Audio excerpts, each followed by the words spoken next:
സ്നേഹപ്പെട്ട എല്ലാവർക്കും ഇതിലേക്ക് സ്വാഗതം. ന്യായം പ്രവർത്തിപ്പാനും ദയാതൽപ്പനായിരിക്കാനും നിന്റെ ദൈവത്തിൻ്റെ സന്നിധിയിൽ താഴ്മയിൽ നടപ്പാനും അല്ലാതെ എന്താവുന്നു യഹോവ എന്നോട് ചോദിക്കുന്നു. മീഖ 6:8 വാക്യം. മീഖ പ്രവാചകന്റെ കാലത്ത് ദൈവജനം വീണ്ടും വ്യായത്തിൻ്റെയും അക്രമത്തിൻ്റെയും അനധികൃത സമ്പാദത്തിൻ്റെയും സംസ്കാരത്തേക്ക് വീണുപോയി. ദൈവം വളരെയധികം സ്നേഹിക്കുന്ന ജനതയ്ക്ക് തങ്ങളുടെ കാഴ്ചപ്പാട് നഷ്ടപ്പെട്ടു. പരസ്പരം ന്യായം പ്രവർത്തിക്കുന്നതും ദൈവത്തിൻ്റെ സന്നിധി താഴ്മയുടെ കൂടെ നടക്കുന്നതും എന്താണെന്ന് അവർ കൂടെ ലോകത്തിന് കാണിച്ചു കൊടുക്കുന്നവൻ അവിടുന്ന് വാഞ്ചിച്ചു. വാക്യം 8. വേദനിക്കുന്ന വിസ്മരിക്കപ്പെടുന്ന നിസ്സഹായരായ മനുഷ്യർ ആഗ്രഹിക്കുന്ന തരത്തിലുള്ള നീതിയെ സാധൂകരിപ്പാൻ ഒരു ദാസരാജാവ് വേണ്ടി വന്നു. ദൈവവും മനുഷ്യനും തമ്മിലുള്ള വ്യക്തികൾ തമ്മിലുള്ള ശരിയായ ബന്ധം സ്ഥാപിപ്പാൻ യേശുവിലൂടെ മീഖായിലൂടെ പ്രവചനത്തിൻ്റെ പൂർത്തീകരണം ആവശ്യമായിരുന്നു. ഇത് സീസറിൻ്റെ പോലെ ക്രമസമാധാന പാലനത്തിൻ്റെ ബാഹ്യമായ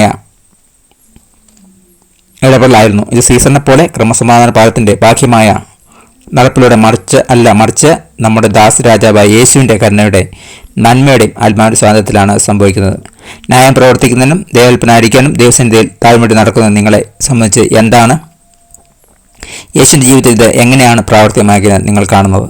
പ്രാർത്ഥിക്കാം. പിതാവേ, യേശുവിൻ്റെ നാമത്തിൽ അവിടുന്ന് എൻ്റെ ജീവിതത്തിൽ കൊണ്ടുവരുന്ന എല്ലാവരോടും നീതിയോട് പ്രവർത്തിപ്പാൻ എന്നെ സഹായിക്കണമേ. Thank you. God bless you. പുതിയ ദിവസം പുതിയ അനുഭവങ്ങൾ ദൈവം നിറയട്ടെ. കഴിഞ്ഞ ആഴ്ചക്കാലം വരാവുന്ന ആവത്താവുന്ന രോഗദുഃഖം മറന്നെല്ലാം ദൈവം നമ്മെ കാത്തുവച്ച് ഞാൻ ദൈവം നന്ദി പറയുന്നു. പുതിയ ആഴ്ചക്കാലം ദൈവം നമ്മെ അത്ഭുതകരമായി നടത്തണമെന്ന് പ്രാർത്ഥിക്കുന്നു, അനുഗ്രഹിക്കുന്നു. Thank you. God bless you in Jesus name. Amen.